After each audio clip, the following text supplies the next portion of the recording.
For more now, David Marks, senior editor for Politico, joins us from Washington. David, good morning to you. Good morning. Good to be with you. Good to have you here this morning. I want to take you back 7 weeks ago, right after midterms. Just about every political analyst we had on this show said gridlock was inevitable. Nothing would get done. How did so much get accomplished in such a short period of time? The short answer is the Democrats were still in charge over the last several weeks, even though Republicans essentially won the election.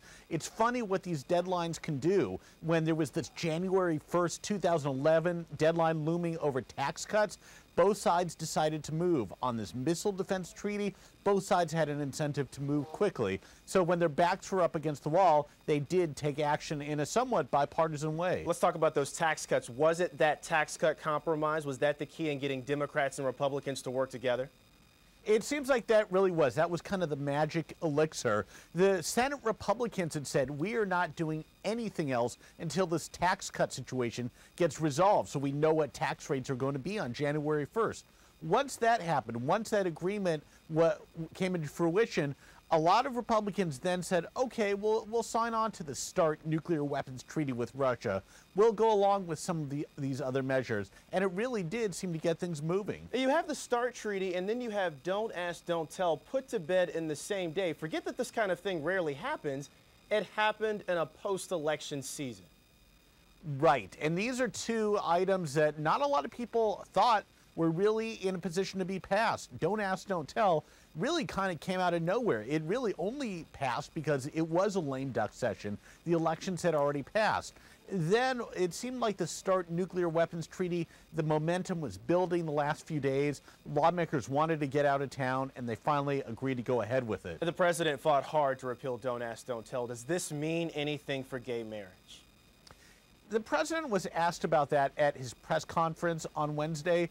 He said that he still favors civil unions. He did not say he favors gay marriage, but he kind of seemed to leave the door open to that. He basically says the public is moving in that direction. It may take more time, though. You know, through all of this, we saw Republicans compromise with the president. It wasn't always pretty. In fact, it was pretty contentious sometimes. Once the new Congress is in place, should we expect Republicans not to cooperate as much with the president? There's not going to be cooperation immediately. There's going to be this kind of kabuki dance where both sides say what their talking points are. They kind of stake out their positions. Then, when the deadlines are approaching, just as happened in this lame duck session of Congress, they will strike some kind of deals. In the end, both sides have an incentive to come to some agreement, even if it's on smaller items. They want to get reelected. They don't want to look like they're doing absolutely nothing. Speaking of agreements, we just heard in Witt's piece that Republicans will try to repeal health care reform. Then there's also talk about immigration reform. Will we see any of this happen in 2011? We're certainly going to see Republicans push to repeal parts of health care reform. They're going to, at first, try to do the entire thing. They can get that through the House of Representatives. They will have the votes. That will almost certainly die in the Senate and would, of course, be vetoed by President Obama if it ever got that far.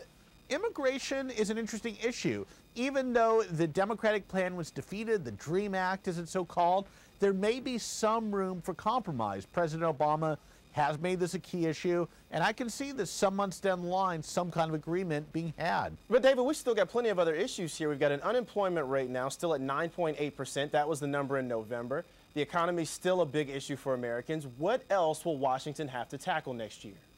I think the biggest flashpoint between President Obama and congressional Republicans will be over those types of issues. Budgetary, how much the government should be spending, extending unemployment benefits, that sort of thing. That's where I think the real fight is going to come in.